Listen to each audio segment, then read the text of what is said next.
Hey yo, what's going on YouTube? Jameel here with Grand TCG, coming at you with a second place Maliss Bystial deck profile. We attended the Kissimmee Regionals this weekend. We did pretty well. It was 9 rounds, like 336 players. I got there almost late. Good thing there was a line, so I was in the back of the line doing my deck list. My deck list had 5 iterations in line. I kept going over ratios in my head. I kept, crossing out, adding things.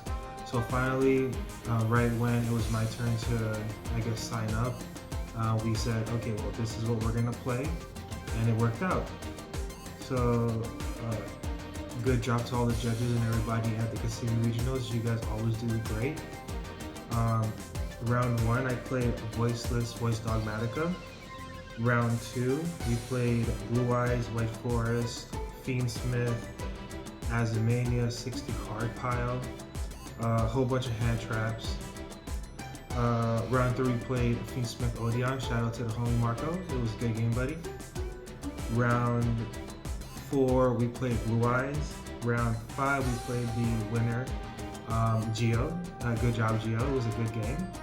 He was playing Fiendsmith Rizio. Plays the deck very well. Round 6, we played Pure Rizio. Round 7, we played Fiendsmith Maliss. Round 8, we played Odeon.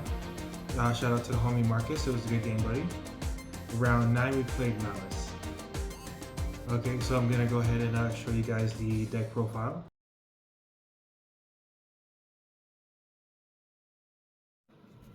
Hey guys, so here's the 45 card build of Maliss Bystials for second place at the Kissimmee Regionals. Starting off with 3 Dormouse,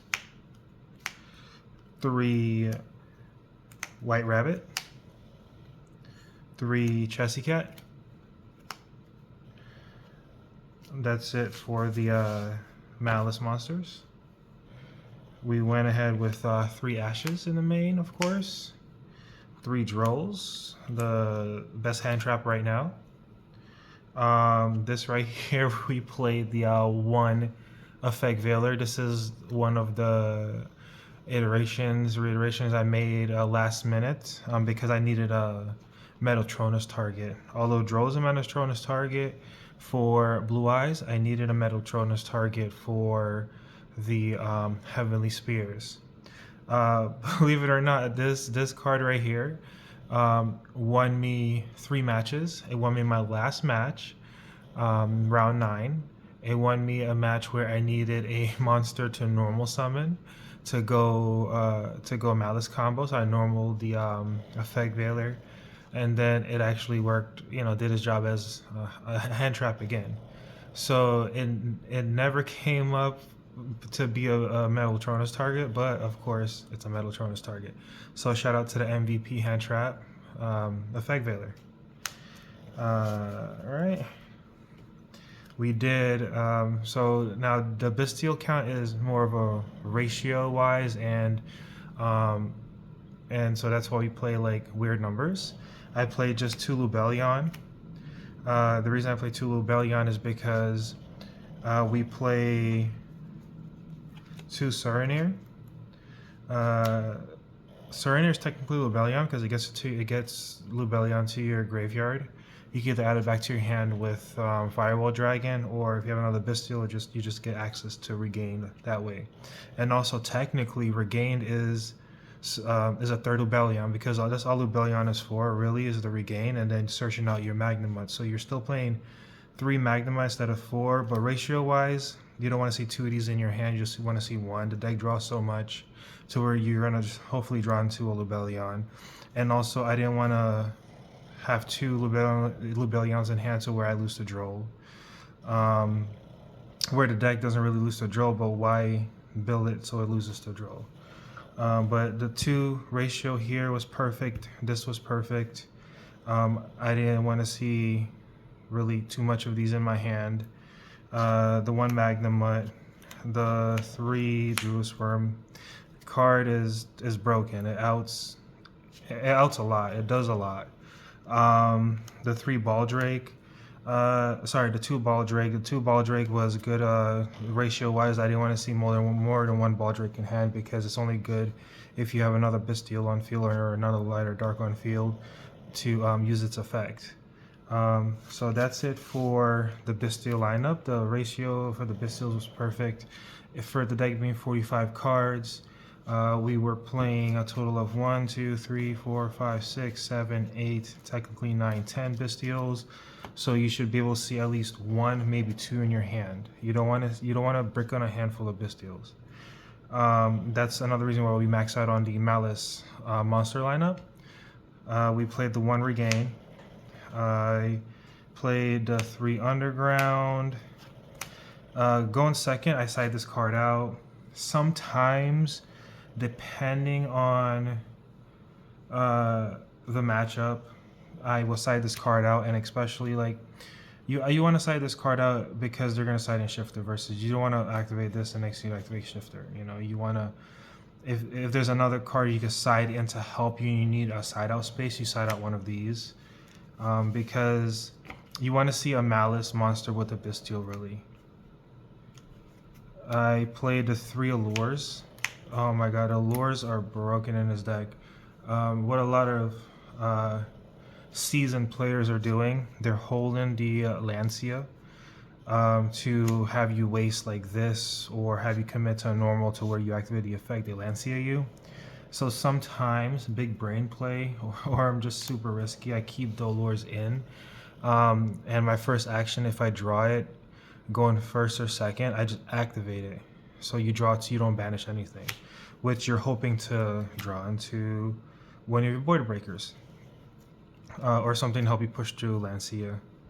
Metaltronus, a lot of people are playing this card. It outs Detonator. It cooks the mirror match. It does it does something to every current good deck. But there's times where like against Bystial, sometimes like I don't even want to play this card because going second, if you get Lancia'd, the card technically doesn't do enough because you activate this, okay, to have Lancia, you activate this, okay, to have Ash. Like, what is it really doing? Sometimes Ultimate Slayer might just be better, really. But all the card did for me this weekend, all 9 rounds, was get me a body on field, except my round 9 where it mattered versus the mirror match. I banished the Dormouse. But it's a good card. The 1 Terraforming, yes, a droll format, but Terraforming is good because it's consistency. I play 45 cards. The 1 Triple Tactics, I was playing 2, I was playing 3, I was playing 1, I went back to 1. The deck draws so much. You don't want to see multiples of these in your hand. It's a going first card where the deck draws a lot, and if you draw into it, then it works. Going second, you need to bait out a monster effect for this card to be live. Shout out to Abed. He convinced me last minute, just cut the card to 1 because I needed to cut the card to 1 to make room for a third. I needed room for a third Chesty Cat because I usually do max out on the engine, but because I added the Metaltronuses in and I added the Drolls in, and that's another reason why like I was trying to figure out ratios. So it worked out. I saw it when I needed it. I didn't break on it. The card was perfect. I see a lot of people playing 3. I see why. It's a hand trap format. The 1 broken Ghost Art. Hopefully, I think this card is straight at 1. You really don't need to touch it. It gives the deck consistency. But hey, if you touch it, you touch it. If it goes banned, it gets banned. It's cool. But imagine if this card gets to 2 or 3, Malice consistency goes through the roof. We played a 3 Imperm. I know people are cutting the Imperms or, I don't see them citing it, but because of the heavy Bystial count. But Imperm is Imperm. Imperm is hand trap does not play into triple tactics. Imperm did his job. We played the 3 traps. For TB11, a lot of seasoned players are saying, "Oh, cut TB11." I can see why in the Fiendsmith variant, because if you're not playing Maliss, you're playing Fiendsmith. But in a pure, you need to play this card because it makes the White Rabbit a 1-card combo. So don't cut this card. This card's broken. Going second, call me crazy. Going second, I cut these 2 cards. Unless it's a controlled matchup or I know I'm going to grind and I keep discarding maybe this card. But going second, I don't want to break on these 2 cards. Going second, you keep discarding because what it does, it's like it helps you play around stuff. So this card going second it's good if you get it going. But cut these cards going second. You don't want to break on them. You're better off playing your side cards. Here's the side deck. Side deck is weird. Like I said, last minute iterations. We play 3 crossouts. Crossouts in the pure, you have to play crossouts and the 1 call by in the pure. For the Lancia. Crossout, the one time I played crossout on the Lancia, I got double Lancia'd. I still won the game though. Got full Warlos, got double Lancia'd, I got nibbed, and I still won that game. It's pretty cool. But crossout, my 5-set back row got heavy Harpy's Feather Duster. I blind call tactics or talents, and his only way to win was talents. Crossout is broken. This card tactics was good. It is actually broken going first. In this specific Fiendsmith Bystials, because if you get Lancia'd, you set some of the goo that you're gonna see.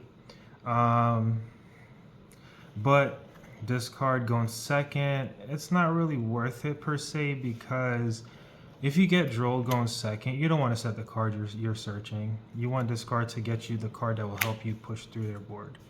But right now it's a going first card. The 1 Harpies. Sometimes, honestly, I side in the 3 thrust with the 1 Harpies going second, because you kind of have to. For back row matchups or even Ryziel, honestly, if you side in this card with some thrust, you're winning, because you're killing their strikes, their field spell, their set cards, and all you have to do is deal with a detonator. A detonator alone is straight. It's the field spell that's the problem. I was playing the 1 Lightning Storm. This was a last minute iteration I added. I didn't like a Lightning Storm in this specific build because of the Bystials. I was on Twin Twisters because Twin Twisters versus Odion is kind of broken, because you wait for them to activate the trap card that negates your cards, and then you activate Twin Twister. But because, I don't know, last minute, I was like, let me just play a Storm because I could search it off of Thrust. But I'm gonna go back to Twin Twisters. The 3 Lancia, and my 3 thrust targets. The 1 DDG. DDG is amazing against like the rogue decks, against Blue Eyes. That's mainly these 3 traps is for the main decks of the format, which is Blue Eyes, Maliss, and Ryziel. So this is for Blue Eyes and Rogue. This is for Maliss. Oh, not Maliss, my bad. Wow. For Ryziel. Against Ryziel, Fiendsmith deciding these 2 cards with the thrust. And then this, of course, shout out to Marco. He gave me the Ultra. This is for, you know what, the mirror match, the Maliss matchup. The deck was perfect. I didn't break once. Besides the game I threw, well, I didn't break once. My loss was I threw the game versus Geo. He deserves the win. Congrats. Here's the extra deck. The 1 Nibiru, Dwayne The Rock Johnson. watch out. The 1 Link Decoder, the 1 SP Little Knight, the 1 Splash Mage, the 1 Charmer, the Gloomy, the 1 Haggard Lizardos, broken, and the 1 SP IP Masquerena.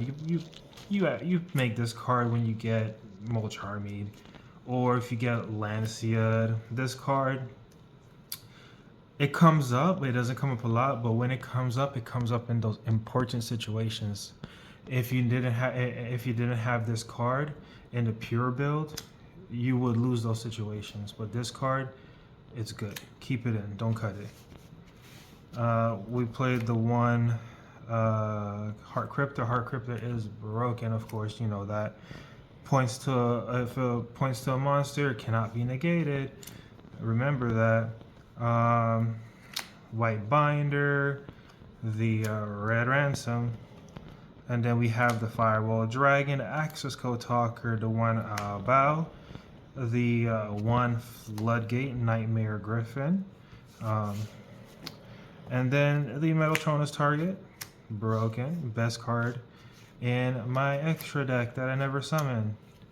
And let me tell you about this card right here, Goblin Crazy Beast. Man, you summon this card versus a Ryziel board with 2 Bystials, you're winning. Because activate, target field spell, they negate it. Detonator tries to pop a card, you detach 1 material. It doesn't activate, it's a substitute effect. Remember that, it's a substitute effect. And then, so you have 2 saves, right? That should be enough for you to push through their board. But that's it for the second place deck profile. Cool deck box, cool mat. Just wish there was better price support. Grind TCG signing out. Thank you.